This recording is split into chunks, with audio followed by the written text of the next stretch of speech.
Avengers Assemble 3D Deco Lights. Get closer to the action with the new Marvel's Avengers Assemble 3D Deco Lights. Safe. Cordless, battery operated. Efficient. Uses LED bulbs. Cool. Never gets hot to touch. Green. Never change the bulbs. Fun. 3D crack sticker included. Marvel. MarvelKids.com. 3DLightFX.com. Available only at Target, April 2013.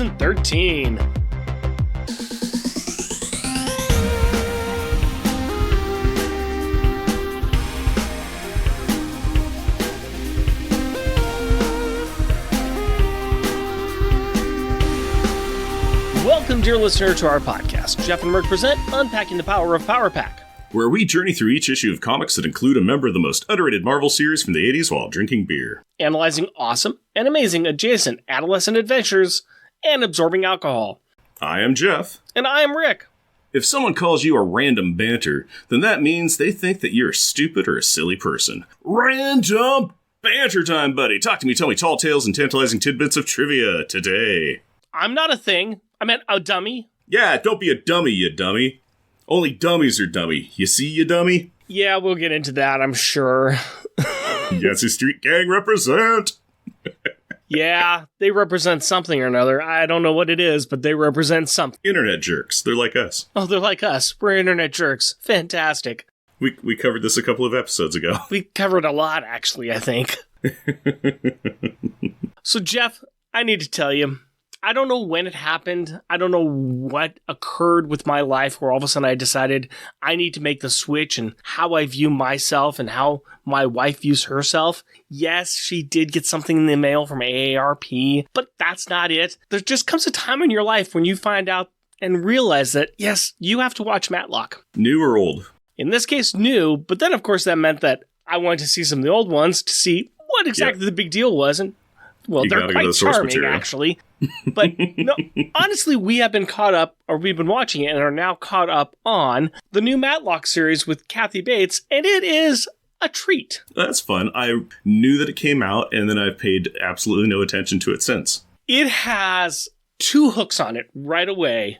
And if you haven't seen the first episode, I'm going to spoil the first episode and kind of the conceit of the show with what I'm going to say. The first is that the joke of it being called Matlock is that, well, in this universe, they recognize that there is a TV show called Matlock starring Andy Griffith that was on the air on TV. Because when Kathy Bates introduces herself, she says, yes, Matlock, like the TV show, I got that a lot when I was a kid. And they make a joke of that. And then at the end of the episode, you find out that she is lying and that her name is not Matlock and that everything she is doing is to get into this big law firm to find out information about who was responsible for hiding documents about big pharma and opioids that killed her daughter. She is catfishing the entire law firm that she is working for. Huh. Wow. Okay. That's a hook. And she's using the name Matlock as her nom de plume. That's a hook. I like it. It is a heck of a hook because she's a brilliant lawyer. It's just that she has this entire alternate life kind of thing set up so that she can get in and find out information on this law firm. And it is a procedural lawyer type of a show with this underlying storyline of her getting on the inside trying to get this information. And it's pretty darn good. Kathy Bates is amazing, and it's got some... She's a good actress. Yeah, she's great. It's got some good stories. It's got some fun twists that they do in it, and it's quite compelling. So... Okay. She's an actual lawyer, though. Yes. Okay. Didn't know if she just went in and just Chevy Chase fletched it or... No, she knows what she's doing. She is incredibly intelligent, but she's also playing like 4 or 5 levels. It's pretty awesome. Okay, that's pretty neat. I now have more desire to check that out. Yes. I'll throw it on the ever-growing bonfire of my vanities, which is media. Yeah, it's a fun little show, and I find myself enjoying it. Yeah, if you get a chance to check it out, check it out. And if you get a chance to watch some old episodes of Matlock, watch some old episodes of Matlock, because that is some comfort TV and a half. Plus, you can watch old episodes of Matlock going, ooh, there's Jonathan Frakes. There's Jonathan Frakes. or oh my gosh, that's that actor, that's the one actor, or oh my gosh, it's that one person who I've seen on this other show, or yeah. I have seen a handful throughout the years of old school Matlock, but been a while, my friend, been quite the while. Yes. Well, just become old, and then all of a sudden you realize you must watch Matlock. Got to make a change in my life, and that's got to be, well, I will admit to, like, sitting in a chair to watch TV and pulling a snuggly blanket around me, and I used to never do that. I'm like, oh, I want to be warm and comfortable. I'm like, oh, I've got my old man shawl over my lap. How tasty and toasty. But while I've been doing that, I've been watching, I actually finished the first season, that's all that's available. Have you heard of the anime on Netflix called Dan to Dan? No, I have not. It is amazing. A friend of mine just out of nowhere was like, Dodd, watch Dan to Dan. I'm like, what? Dan to Dan. I'm like, I'll figure it out. Checked it out. It is amazing. The conceit is there's a very nerdy boy at a school who believes in, oh yeah, Bigfoot and Loch Ness Monster and aliens. It's all about like aliens. It's like, yeah, UFOs are real. And there's a girl in his school who is like, no, aliens aren't real, but ghosts are. He's like, I don't believe in ghosts. She's like, I don't believe in aliens. They just keep on getting a fight about it until they're finally like, fine, you go to this place that is the most #1 reported UFO sighting area in Japan. And she's like, fine, you go to this tunnel where it's super haunted. And they're like, fine. And they're on the phone together, going to their separate places of their disbeliefs. And the girl who doesn't believe in UFOs gets abducted by a UFO. The boy who doesn't believe in ghosts gets cursed by a ghost. And hilarity ensues. It is amazing. It has an intro song done by Creepy Nuts that makes it so that you do not skip the intro. All right. It is super, super cool. It is really good. The music's in it's great. The characterization's great. The art style's really neat. Literally everything about it is great. Dan to Dan. Dan to Dan. Mm-hmm. Dan to Dan and Matlock. Those are your choices. Yep. You can either be old or young. That's your two choices. You can't do anything else in life besides that. Yeah, I know where my choices lie, but I know where the choices have led me. The choices have led you to this moment in time where you must give a 2 cents replay from last episode. It's take your I'm told he's not crazy anymore kid to school day, so Medusa does just that with her son Ahura, who is apparently now part of the Future Foundation because the Queen of the Inhumans says he is. Meanwhile, old John Storm loses what's left of his marbles and goes on a burning rampage across the city and has to be stopped by the combined efforts of the Ant-tastic Four and the summoned Old Atlantis Leviathan Borg the Many-Spouted, who drenched the city with a deluge of river water, putting out the fires and saving the day. Now that we end the book with Bentley being kidnapped by Blastar, the wizard, and his wife Medusa.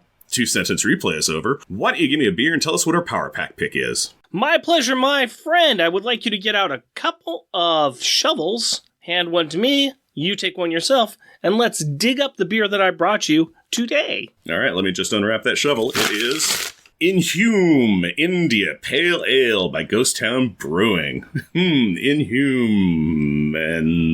Yeah. Inhumans.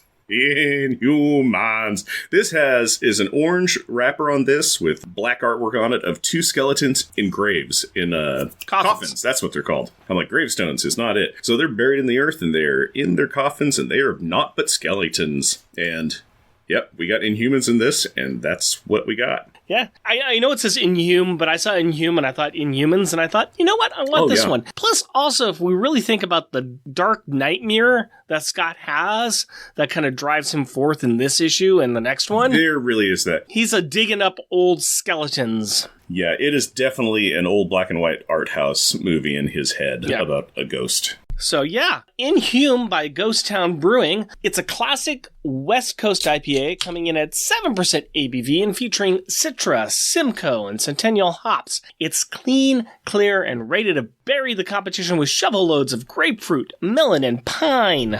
7% ABV, I said. And cracking that can is nothing but the smell of grapefruit and hops. It is just a stinky IPA, but it's a pleasant citrusy smelling IPA. Storytime on the can is brewed and canned by Ghost Town Brewing, Oakland, California. So that's a fun story. Coloration on it is a very lovely, bubbly straw blonde.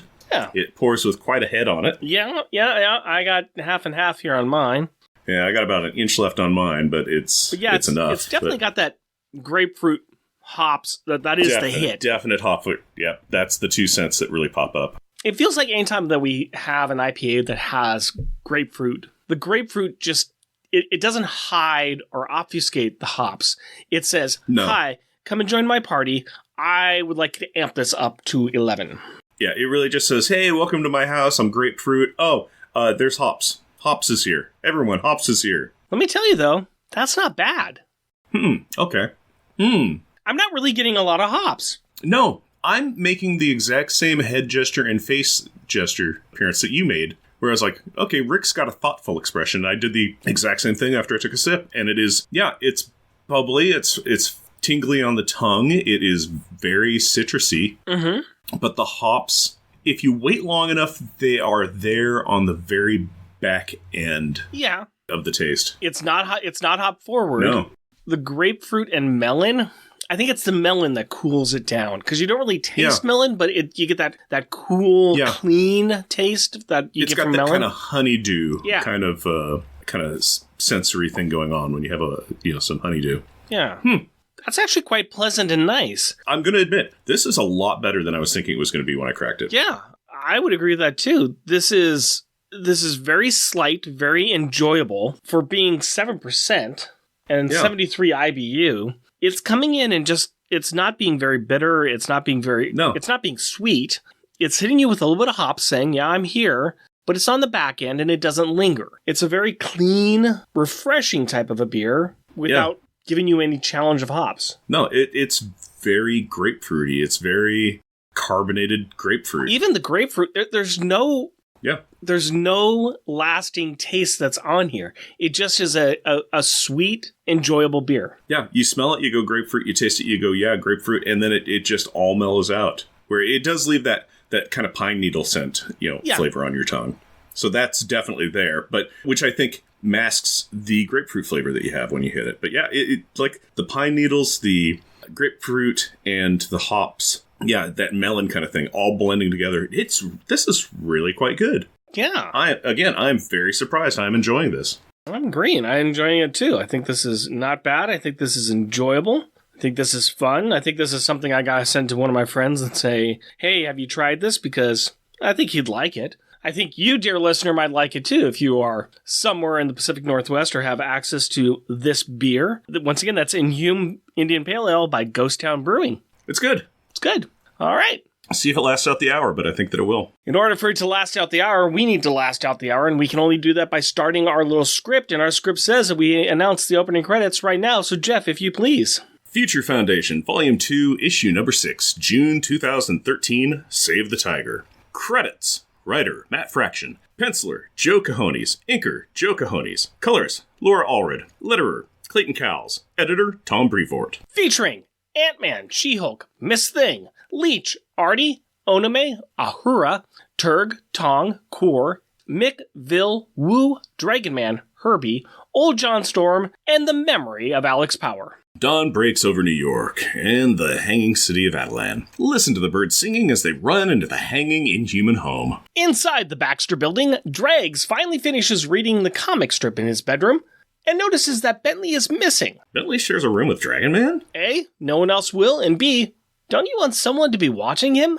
Yeah, you raise good points. And apparently the purple dragon droid has failed at his one job, because Bentley is missing, and so the search begins. Ahura doesn't know who Bentley is, and also cannot find his mother. Beyond that, Dragon Man starts doing a montage search of the missing clone to the beats of Eminem's Lose Yourself. Actually, I think that was just what Jen was listening to while she was working out. In my head canon, it is what was playing over the entire search scene, and it rules. After a few panels showing some locations like the Fish Kids Pool, John Storm's recovery unit, and a few labs, we get an amazing one-page Baxter Building cutaway that is, well, the only way to describe it is fantastic. There's a lot to take in with this one page, and we will go into much deeper detail later. But for now, I want to emphasize one detail I find upsetting. There is no identified room for our podcast. Oh, you know what? That's weird because there's one in my copy. You drew that in with crayon. Hey, this is my fantasy world, man. Don't you dare try to erase it. In the part of the blueprint that is actually drawn in, we do see Scott's room. That contains Scott and Doom Herbies? I prefer to call them Doombot. Doobie-doo-dot Doombots. You weirdo. But Scott is currently dreaming. Z. Dreaming of a tree, a woman in a tree, a Scott-shaped man running, a tree and a gravestone, a man who has failed his daughter. And then Scott wakes up to find he is surrounded by doombots, doobie-doo-dah-doombots. Just stop it. So much like my dreams, it is frightening. Don't you mean your nightmares? I know what I said, and I said what I meant. I am going to ignore that as much as Scott ignores the 3 ridiculous green-cloaked Urbies and reflects on an old picture of his daughter. Scott thankfully has the madcap distraction of Morning Breakfast with the Future Foundation, where chaos reigns supreme. Another scene that will probably be described later. Darla tries to get Scott to open up about what is troubling him, but She-Hulk has more good news via the Daily Bugle. Mein Kampf! The insane montage of pictures Darla took while trying on different helmets with the Thing costume on was leaked to the papers, and Darla is a bit miffed about that. Meanwhile in the shady cafe, home of the fighting cliches! An obviously shady reporter is trying to bribe a stereotypical rough bartender in order to find the Yancey Street Gang, the villains of this run on the FF. The 3 top reps of the boys from the street of Yancey sidle up to our dime store Woodward and present themselves as the mouth breathers we know that they are. Cheap hoodies and gas station sunglasses for all. Also, they have cheesy lines like, "With a frightful fool on, we find Paste Pot Pete." The hack from the Daily Bugle is delivering a payment to these tools. They admit that they are the ones hacking and harassing Darla for no other reason than... she is pretending to be Ben Grimm, and nobody messes with the thing except them. I would say that these are the most losingest losers around, but I know my co-host. Man, that is Hey, wait a second. Back at the Baxter building, Tong the Moloid comes out as trans to their brothers. They have come to the realization that there is no boy inside, only girl, and they are worried about acceptance. Tong's brother have no trouble embracing and supporting their brand new sister. For as much as we really despise the Moloids, this is just a surprisingly sweet and genuine moment. In the conference room, Jen, Darla, and Scott, with Uhura, for some reason, discuss the disappearance of some of their members, as well as other issues, like the phone hacking, and this, what's his name from the Inhumans being here. And Scott is being haunted by dreams of his dead daughter. Nothing like a no-stress environment. Step 1, get rid of the new kid, or at least have Jen take him back to Adelan, and see if they know where the redhead took off to. Step 2, Scott and Darla will deal with the Yancey Street Yahoos. Step 3, support Tong on her choice as the Moloids walk on by. Later at Carnegie Hall, home of the fighting philanthropists. Darla's on stage, ready to perform to an audience of her loyal and loving fans. All of whom are mysteriously wearing hoodies and scowling faces. She's set up for an MTV Unplugged set. That's cute. There is no such thing as MTV. Focusing on the music of the songs, not the flashy lights and the nightmare animal masks. And the crowd is deafening with their silence. She begins to strum her guitar and is immediately greeted with the joyous cry of, "You suck, dummy!" And now it's a crowd of mask-wearing Thing cosplayers throwing fruit at the songstress. Darla dives backstage, calling for Scott to save her, and is greeted with a trashed craft services food area. Now we know where the Yancey Street Gang got all the food they're throwing. We need to really talk to security about that here. Meanwhile on Adelan. Dude, you're supposed to say home of the fighting Black Bolt. Oh, I get it. Black Bolt does not speak. Cute. Now read your lines. Jen has the fun job of informing the royal family that they lost their queen. And she seems to have kidnapped a kid during this Gone Girl phase. Yeah, this goes over as well as what's the expression? Something about a lead balloon. But you know who steps up? Well, it's what's his name? The new kid, Medusa's son. I want to say Applesauce? Yeah, he snaps at his dad, and then they have a stare down to end all stare downs until Uhura comprehends the command his father is thinking at him. We do not know all that he said, but the gist for now is, get out of my house and take the dog with you. Your party has gained lockjaw! Back on terra firma, Ant-Man is chilling at a seedy internet cafe, having a coffee, waving over a frantic and fruit-stained Darla. Scott sets up the worst dates, doesn't he? Yes, he does, but this is not one of them. This is just the parlor for the parlor scene. And on cue, the 3 members of the Yancey Street Brain Trust show up. Scott invites the Yahoos to sit down as he starts to explain the facts of the case. He thought about pretending to be the overly on-the-nose press reporter who fronted the gang with cash to get in touch with them, but then he thought of something easier. He snuck into their attention-drawing clothes during the food fight at the concert. About that, how did they take over the venue? Oh, they hacked the ticket draw so they got all the tickets. So they're smart. Maybe. I think they just took the low-hanging fruit and bribed a truly horrible villain named Ticketmaster. That's fair. On the train ride over, Scott just sat on the shoulders and watched them log into their phones and gather intel that way. He then took the stolen passwords, their identities, emails, and phone numbers, and then posted them to Reply All the World. And since the world hates them, all of their dirty little secrets are now hanging out on the New York alley clotheslines. Okay, but this has to stop, right?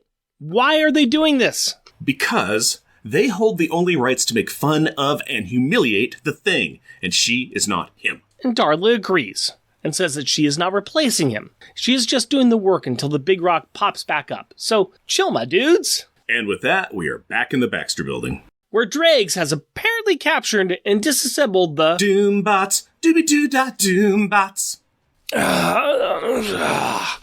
So much for his and my pacifistic nature.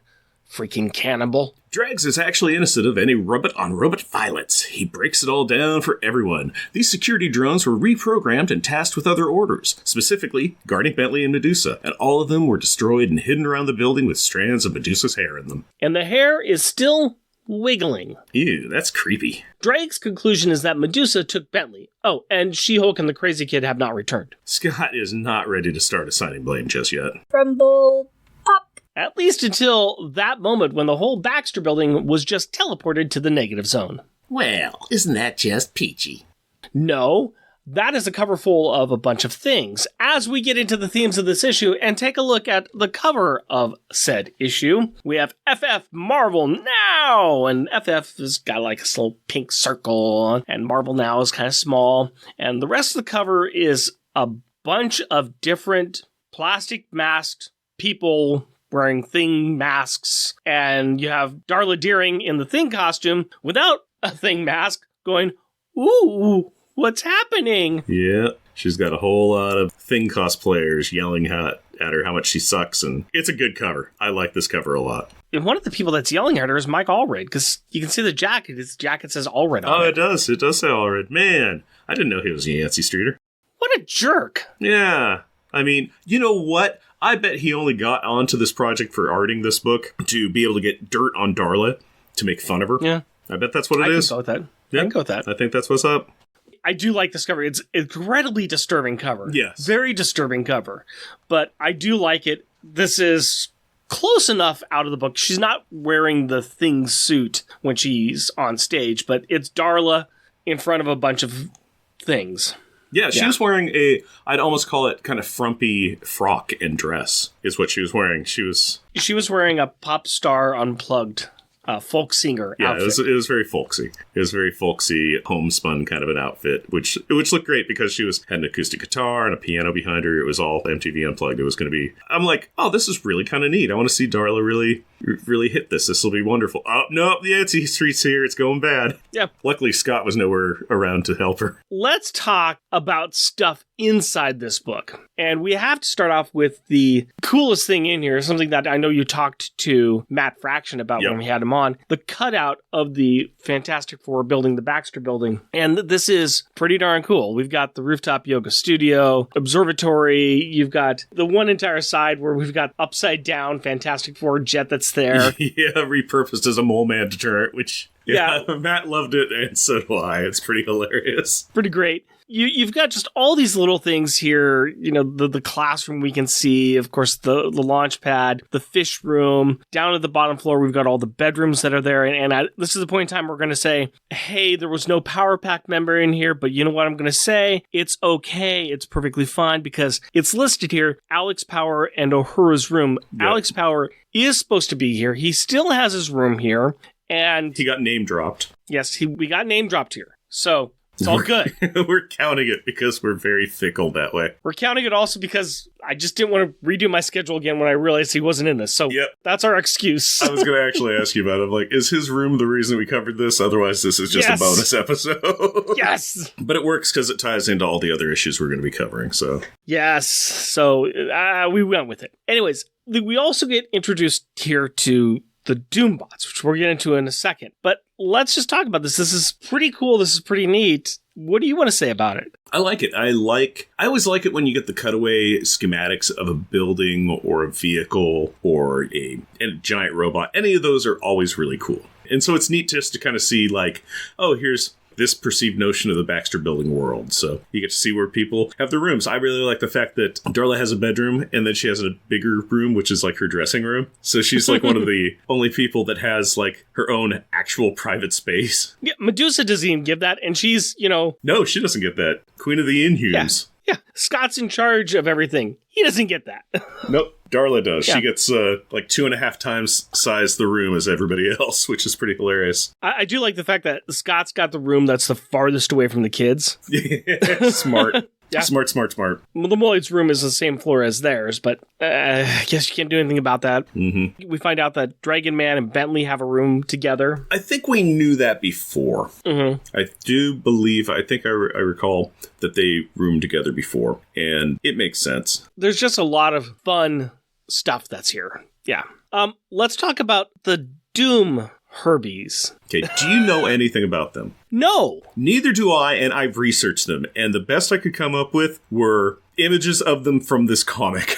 Because and I wish I'd asked Matt about them, because I really wish that I'd asked him, because I'm not sure, but I think that they might just be his creations for, like, this one book. Yeah, I guess so. And also I think that the Doom Herbies are in, like, Marvel Rivals or something. Well, yeah, because if you're going to have them, you got to have them somewhere else. Yeah, but in a current video game. I think they're in a current video game, which I could be wrong about too, and this issue, and I think that's about it. I don't understand the entire reason behind it. They are very cool. Mm-hmm. It's a very interesting idea. The way I was kind of viewing it is that I have my theory on it, yeah. I felt like this was something that the wizard or somebody else set up to cause confusion and chaos. Okay. That was kind of my feeling on it, except that we have the Doom Herbies are modified to execute paralegal work. Yeah, they're doing a bunch of different things.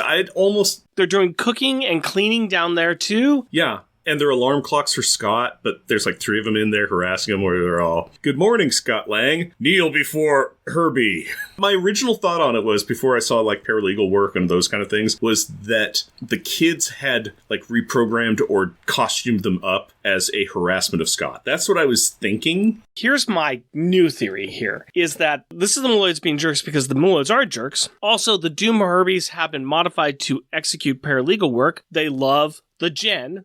Mm-hmm. And they're trying to always be on the Jen's good side. Okay. So programming them to do her work for her. There we go. They're cooking the food because the Molloyds like food. And they're there to harass Scott, which, there we go. Could be. Yep, I could see the Molloyds doing all those things. I am actually thinking that the Doom Herbies were completely set up by the Molloyds to just, they're being funny. They took the Molloyds that are going around there. They programmed some to help Jen. They programmed other ones to mess with Scott. And that the ones that were there to watch Bentley, because that's kind of their jobs, they were Bentley and Medusa. Those are the ones that were disassembled by Medusa. Yeah. Yeah, there were 3 that were disassembled. One was watching Bentley, one was watching Medusa, and one was just on kind of a protocol of like unexpected intrusions. Right. So it was the 3 that would be affecting them directly. If anybody knows anything about Doom Herbie hybrids, drop us a line and let us know, because, like I said, I wasn't really finding much of anything. It still was funny. Oh, it's still great. It was fantastic. It was just, there is a whole lot in this Fraction run where you just kind of got to go, yeah, okay, cool. Yeah. It's like, what's this about? I don't know. It doesn't matter. There's a big Leviathan in the lake in Central Park. Sure, go with it. Why not? Sure, go with it. Borg, the many-spouted, is out in the East River. Yeah, fine, whatever. I don't care. So we have Scott's dream, which we alluded to. It's very dark. It's very depressing. He's got this noir version of this Robert Frost type tree on a hill. And we have this person, looks like she's got her arms crossed in front of her. And she's at this tree. And you see Scott running to the tree. And then the person's gone. And then there's a grave marker, a gravestone. The thoughts of his daughter. Memories of his daughter. The sadness of her once being there and now gone. And we keep seeing this motif of this shadowed tree as this issue goes on, and we see it. I know it's in the next issue as well. It's a nice little shorthand that the creators have given us about the grief that he feels for his daughter dying. It actually, having read ahead on these to talk to Matt Fraction, the tree does tie in to Casey and things that happened, and that gets revealed in the future. Sure. So even without that knowledge, you still have this representation that works well. Oh, it's great. Yeah, because it is just cold. It is a black and white Scandinavian art house film. It is... Yeah. I cannot remember the person's name. I can't think of who it is, but they did like the Seventh Seal. Yeah. Yeah, it very much has that vibes, and it is fantastic representation of his dreams and his mindset, and I love it. Ingmar Bergman. Very Thank you. Ingmar Bergman-esque. Yeah. I was bouncing around. I've even seen an exhibit of his about that. It was like, I was just bouncing around and I'm like, Ernest Brigham. No, it's... Then, of course, we have the crux of the issue, the Yancey Street Gang being the Yancey Street Gang jerks that they are. And just jerks. And this big concert that we've got going on. Yeah, which is neat. Acoustic version of her music where it's like, hey, I just want to do my new songs. It's like with all the spectacle of and performances and lasers and everything in the concert tour, everybody kind of forgets that these just started out as just little songs. And I think the part of it was that, but it also was an opportunity.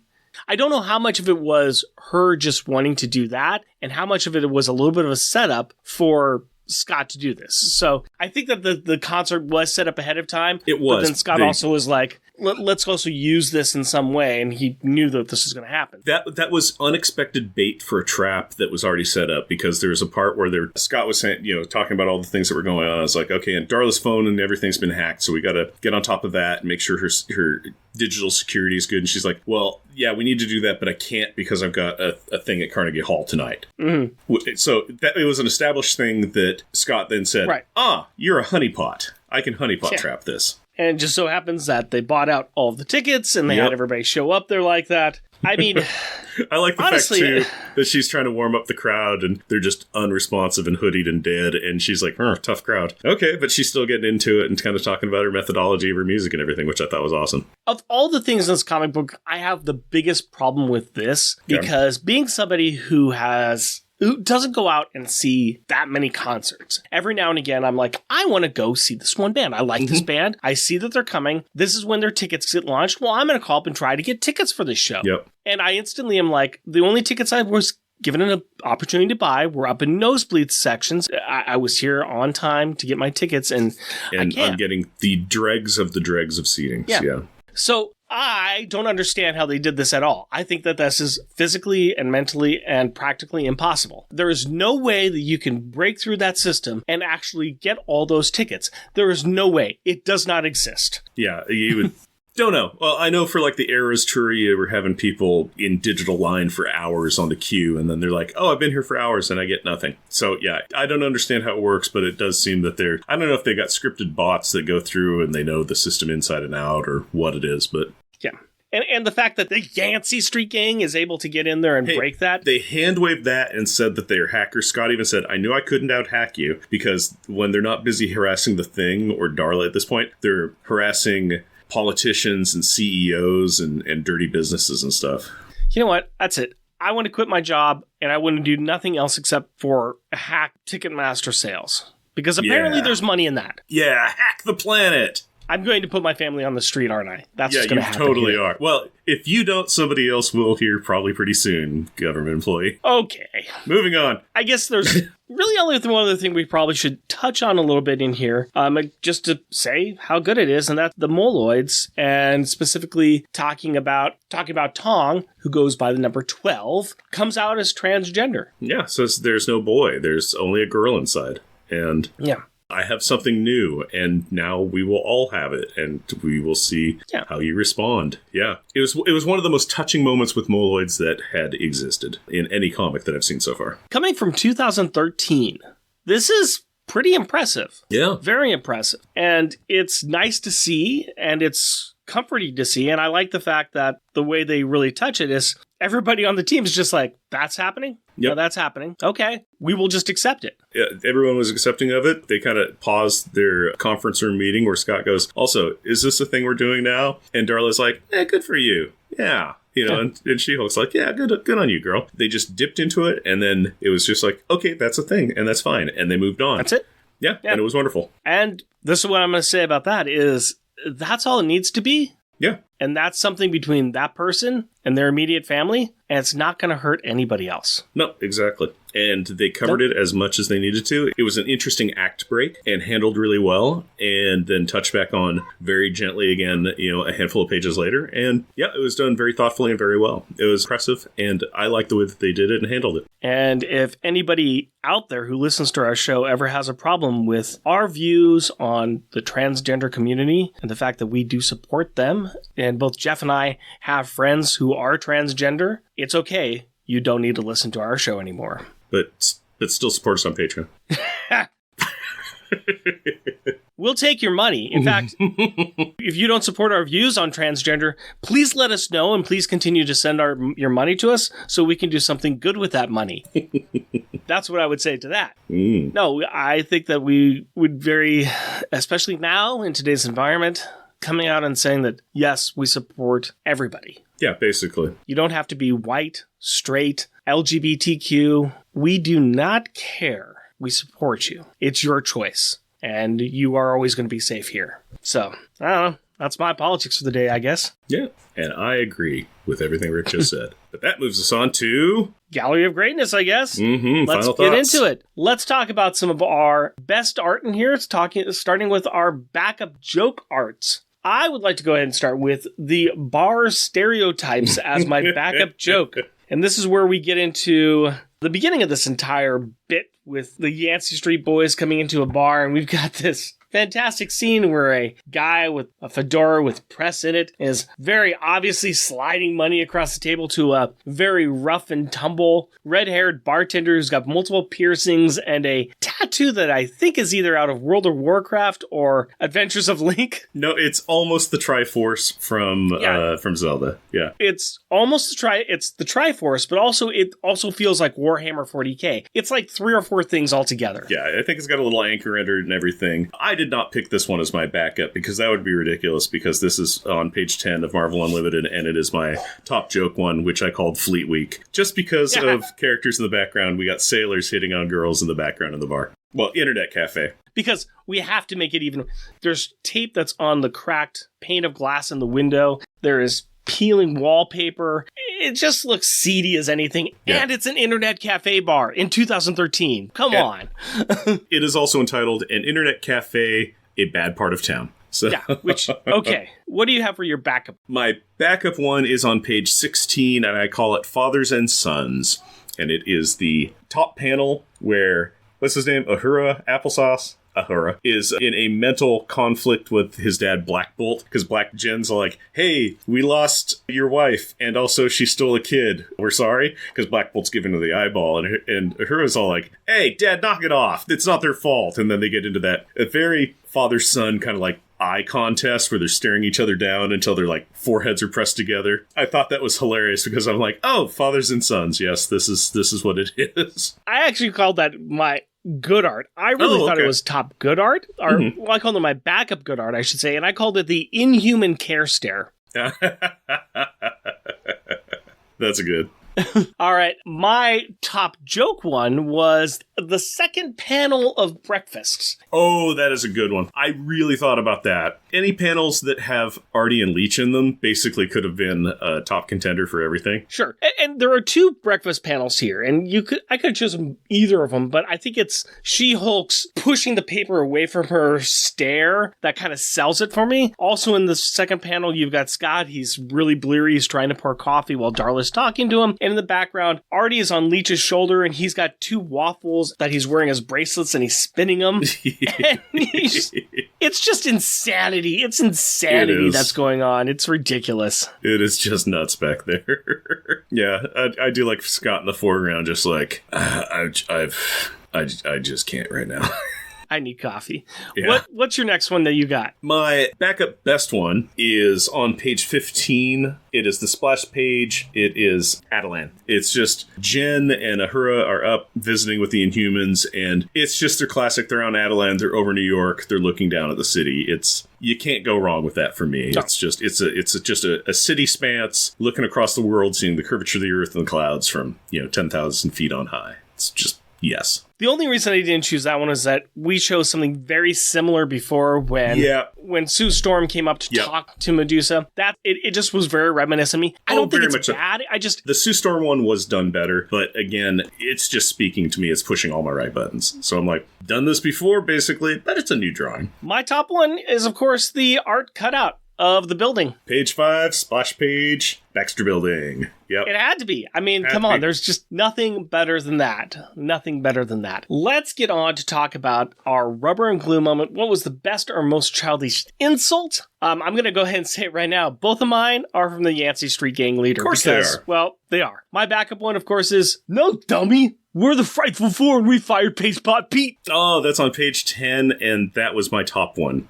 You got dummy and calling out Frightful Four and Paste Pot Pete. Because there's 3 of them instead of 4. Yeah, it's fantastic. I'm going to guess that my backup one, because that was my top, I'm going to guess my backup one is your top one. And that is where Scott's explaining that the Yancey Street gives the thing a hard time, and that's the problem. That's the problem. And Darla's all like, yeah, but I'm not. And the Yancey Street Gang is all, dang right you ain't the thing, you dummy.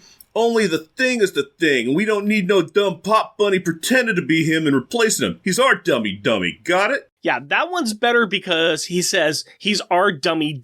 Yep. That moves it from okay to genius. It's great. Just the number of dummies in there is fantastic, but it was still my backup. We have the same ones, just in flippy floppy places. Well, since that was easy, let's talk about Parent of the Year. The Reed Richards Award for good or bad parenting. What do you have? Who do you have for your Parent of the Year? Anytime you have Black Bolt in a scene, you know that you've got a definite Reed Richards award going out. I'm going to give it to Black Bolt. I'm giving him the not-so-great version, because... Really? Yeah. I said that he was a good version because when it comes down to it, he had a nice chat with his son. Okay, it didn't seem like a nice chat. It seemed like him and the kid were having a silent screaming fit at each other. And when... Sounds like every chat I ever had with my father, except without the screaming. There you go. But yeah, it seemed like they were really yelling at each other. And when Jen was like, oh, he's like, oh, okay, cool, I know what's going on. And Jen's like, what'd he say? It's like, he said a lot of things, but we can take the dog, so that'll be helpful. I just saw it as, like, Black Bolt wasn't trying to help the situation. He just wanted to scream about it in his silent Black Bolt fashion. So I didn't see him being a great dad. I didn't see him being a great husband or anything. I saw him as a temperamental, snooty ruler person who was just like, I'm not getting the things I want. Rah! So tomato. Mm-hmm. Or, as Black Bolt would say...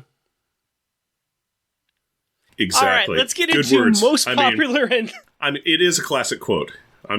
That is a classic quote of Black Bolt. Really is. Most popular and shunned. Identify the character who is the best and the worst in this issue. Who do you have as the worst? This one's going to be a little controversial. I'm going to give it to Darla's stage manager. Oh! Hey! Oh, okay. I have Darla. Oh, okay. I can see why Darla's stage manager, because they did a bad job of controlling the backstage area. Yeah. Backstage area, front stage area, ticket sales, just literally everything. Didn't question all the silent, moody hoodie kids that came in. Because there was a part where she even, turns to him off stage and, this is a tough crowd. And he's all smiles and thumbs up, you got it. And then he's nowhere to be seen when the fruit hits the fan. Yeah, I can see it. I think that's a good one. I actually said Darla, and this might be controversial too, but, sometimes you're just a pawn. Yeah. And your day's going to be bad because of it. You made bad choices to be the pawn, and your friends they set you up to be the pawn, but you're still the pawn.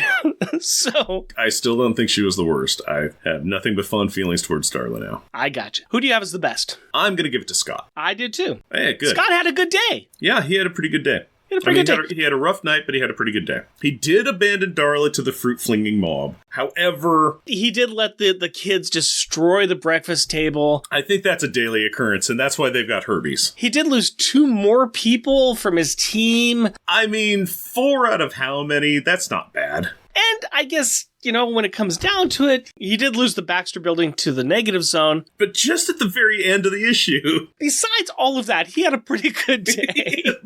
He had, if you discount the other things, awesome day. He had a good run. I'm kind of changing my mind on this. I think he might be the worst in this issue. I still think he's the best. I think he did really good. Yeah. All right. Because it definitely wasn't Dragon Man who went around and was like, Bentley, just gives you the 3-page tour of the Baxter Building, and then it's like, Medusa's gone too. Maybe they ran away together. Actually, for Dragon Man, he put down his paper. That's the most he's done in a while. Okay, so, I guess you're right. That is pretty big. That's pretty big steps for that little boy. Pretty big steps. Let's get into top grades. Let's evaluate each issue against the other issues with a member of the pack in them. And yes, we stretch at this time, but that's okay. Jeff, why don't you go ahead and tell us which issues are in different spots, would you? Okay, top, as always, is Fantastic Four, issue 588, Month of Mourning, which is the funeral and memorial of Johnny Storm. In spot, 20, is Avengers Academy, number 21, Welcome Students, First Day of School, Jocasta Goes Boom. In spot 40, we have FF number 1, The Club. Sadness abounds as the Fantastic Four rebrands with a spider, and that spider happened to be a man. In spot 60, we have Amazing Spider-Man 661, The Substitute Part 1, which is Substitute Spider-Man versus Psycho Man. Well, let's just go all the way to the very bottom, which is The Loners, issue number 1, What Lies Beneath. Julie is in a hospital and everyone finds out nothing about everything. Thank you very much. In spot 23 is Spooky Kids Are Merrily Into the 8 Arms of Durga the Invincible. We All Go. That was the last issue. I am fine with this issue. I don't know if there's some things I like about this issue and other things that I'm kind of still a little confused about on this issue. It's okay on a standalone, but I think that there's something that feels rushed about this one. I get that. I think that this is their way of just resolving the Yancey Street Gang stuff. So it's kind of like finishing Darla's story off in a way. And it's early in the issues, and it's kind of like, it seems almost possibly like Matt was like, I have other fish that I want to fry, and the Yancey Street are a fun diversion that I need to be finished with. Yeah. So you think that the previous issue was better, more fun? Oh, yeah. I'm down at spot 60. Oh, wow. That is quite the drop. Okay. Yeah. I'm looking at Amazing Spider-Man 661, Substitute Part 1. That's where we got Spider-Man. He's there. The kids go up against Psycho Man. He's taking the Avengers Academy kids against Psycho Man. Well, inadvertently Psycho Man. He just took him out on patrol because he got flustered in the classroom and said, let's go on patrol. Shoot, we're running into Psycho Man immediately. That's where they ended that issue. We've got that one, and then below it we have the kids and their time with the Academy on Avengers Academy number 39, Commencement. That was the final issue of that. I'm actually thinking it's kind of down here a little bit. I could see that. Okay, here's a simple one. At 62 is Wolverine issue 37, Fall Back and Spring Forward. I know your feelings on that one, so yeah, so that's why I'm going above it. I'd put this above that. Kids on their time with the Academy. There was some good touching stuff that went on with that. Yeah. I think that the end of the Academy was slightly better than this. Yeah. I'd keep 61 at 61 and I'd put this as the new 62. Yeah, let's do that. Let's put this as the new number 62. Good showing. I think that there could be some better things in here. There's some amazing stuff that comes up. Yeah. So, like I said, there are parts about this I like. Not discouraging at all. Oh, yeah. It's not bad. The Moloid stuff, Yep. the cutout of the building was fantastic. But the story as a whole, I don't know. There was a lot of jumping around. Yeah, half of it was kind of slopping around on other storylines, and then half of it was kind of the wrapping up the Yancey Street Gang trilogy or whatever it is, their storyline with that. And it was really rushed, but it was also a neat way of, at the end of that interaction at the internet cafe, Scott was like, yeah, okay, so we all know that Darla's not the thing, and you know that now too. And also, you know that I'm not Reed Richards. Change your password, boys. Yeah. You know, it shows that he's handling things different. Yeah, so there's good stuff in there. I like parts of it. Let's get on and talk about our final thoughts on this beer. This is Inhuman by Ghost Town Brewing. What's your feelings? I'm really enjoying it. The flavor has been consistent. The aroma on it has been consistent. The back taste on it has been consistent. Everything about this is a very consistent beer. I'm really enjoying this for an IPA. It is a good, strong 4 for me. Yeah, I'm going to give this IPA a 4 as well. I think it's fun. I think it's enjoyable. It's simple. Yeah. Which is nice, and I think that hits both of us quite well. Yeah, it is not challenging. It is not making you stop what you're doing to adjust to what it's done to you. It is drinkable. It is flavorful. It is not challenging. It is very pleasant. Yeah, it's a nice beer. You can sit down in a bar, have a chat with your friend. Yep, it's a good winter beer. It's a good summer beer. I am just enjoying this. I am too. And another thing that I really enjoy is kids' perspective. And that's where Rick talks to his 14-year-old daughter, Carrie, about the issue that we just covered. So Rick and Carrie, take it away. Hello, Carrie. Hello, Dave. You ready to talk about Fantastic Four number 6 and a whole lot of things? Sure. There's a lot of things in this, isn't there? Yeah, there's a lot of things in this. There's a lot of things to talk about, including a lot of things. Yeah, and a lot of things on the cover, too. Is it kind of creepy? The cover kind of creeped me out a little bit. Yeah, cover's a bit creepy. Yeah, too many things on the cover. Yeah, a lot of things. A lot of things. What thing do you want to start talking about this book? Well, there's the one thing that's Darla, and then there's another thing that's Ben Grimm. Yes, that's true. He didn't actually really appear in this. No, he did not. No. And then we had the fans of the thing. Well, they're not the fans. The Yancey Street Gang are not his fans. They hate not. the thing. They hate him with a fiery passion. But only they can hate the thing, and only they can mock the thing, and they will always protect the one and only thing so that they can make fun of him. Yeah. Sounds fair? Fans.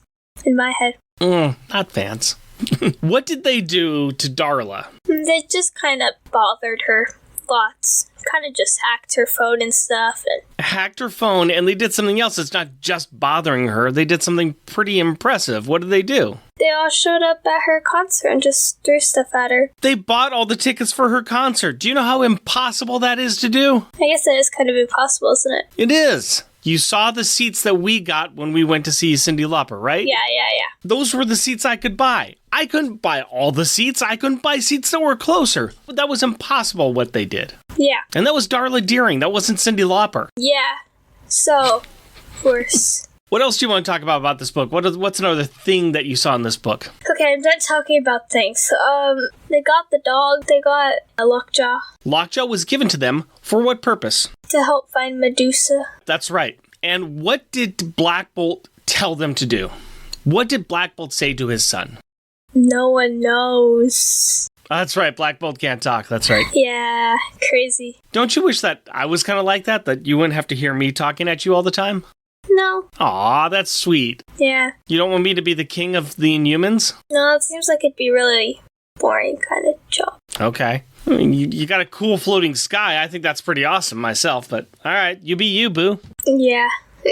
Anything else that caught your eye or that you're interested about in this issue? Oh, yeah. Tom, was it? Yes. Is a girl. Yeah. What'd you think about that? I thought that was good, that they had that. How do you think the writer, the artist, the team handled all of that? How do you think that worked? Hopefully well. Don't know. Just communication. But you liked it. You appreciated it, right? Yeah, I like that we show that you can change your identity if you choose to, because it's yours. And not anybody else's, and so you can do whatever you want to it. Well said, Carrie. That's very well said. And that's what they felt like being, was a female, right?